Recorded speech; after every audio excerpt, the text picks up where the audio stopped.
Ano po ba ang stroke? Ang stroke ay pumapatay po ng halos daan-daan libong tao dito lamang po sa ating bansa.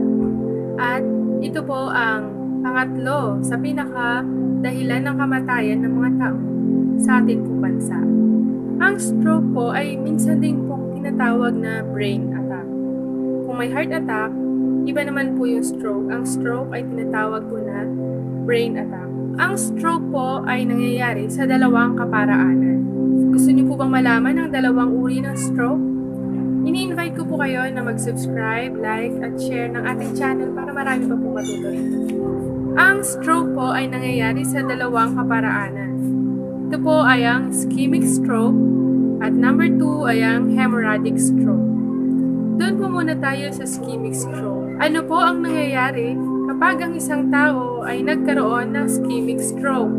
Ang ischemic stroke po ay nangyayari kapag ang daanan po ng dugo sa ating pong utak ay nabarahan.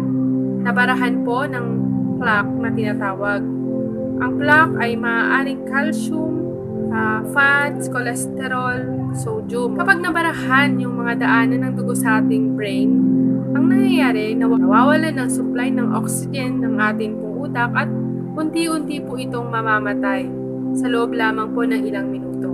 Pangalawa ay ang hemorrhagic stroke. Ang hemorrhagic stroke naman po ay nangyayari kapag ang mga blood vessels or daanan ng dugo sa ating pong brain, sa ating pong utak, ay pumutok at nagiging sanhi po ng pamamaga ng ating pong utak. Sa dalawang uri po ng stroke na yon, ang ischemic stroke or pagbabara ng mga ugat natin sa utak ay 70% po ang naapektuhan ng mga tao. Samantalang po yung pagputok ng ugat or yung hemorrhagic stroke ay 30% lamang. Pero alam niyo po ba na ang hemorrhagic stroke ang mas delikado kaysa sa ischemic stroke? Ang stroke ay nagdudulot po ng pagkamatay ng mga brain tissue na nagiging sanhi po ng brain damage, disability, or death o pagkamatay. At alam niyo po ba na sa United States, ang stroke po ay ang pang-limang sanhi ng kamatayan ng mga tao roon. At nagiging sanhi rin po ito ng pagkabaldado ng nakararami. Alam niyo po ba na nakakabahala dahil ang stroke? 80% ng mga may stroke ay madali naman pong iwasan pala.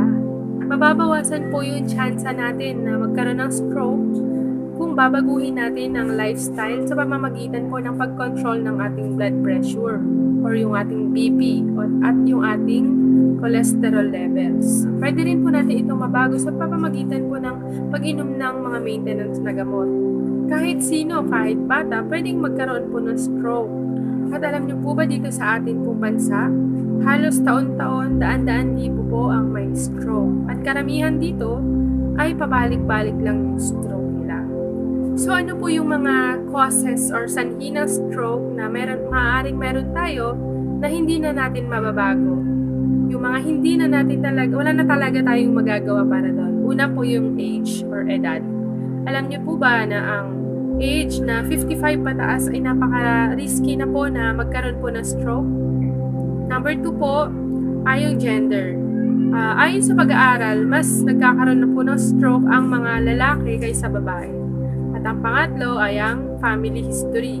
Kung sa pamilya natin, sa magulang natin, lolo at lola, sa lahi natin ay may mga stroke, ay mataas po yung tsansa natin na magkaroon din po ng stroke.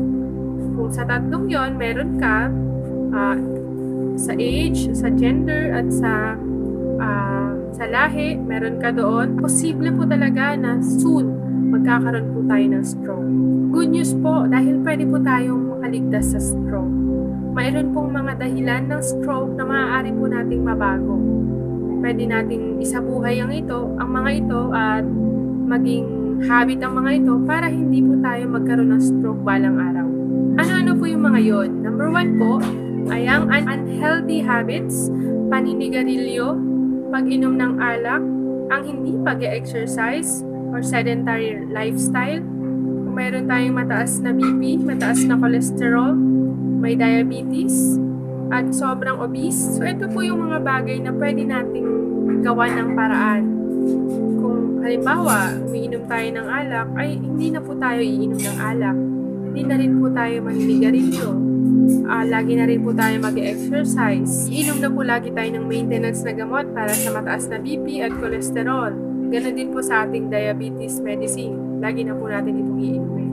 So kapag nagpa-check up ka po sa clinic or sa hospital at nalaman mataas yung BP mo, mataas yung cholesterol, triglyceride, at saka diabetic ka, kailangan po na makorek po natin ito sa pamamagitan ng healthy lifestyle, pag-inom ng gamot, at pag-exercise. Mas maganda kung magpa-consult po tayo sa doktor para malaman po natin ang mga dapat natin gawin pa at kung ano yung iinumin nating gamot.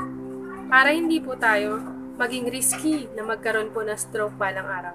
Kung gusto niyo pa pong malaman ang mga signs and symptoms ng stroke, kung paano ba ito maiiwasan, kung paano po ito ma-diagnose, ni-invite ko po kayo na panoorin po yung second part ng video ito para mas maging maalam po tayo sa pag-iwas sa stroke.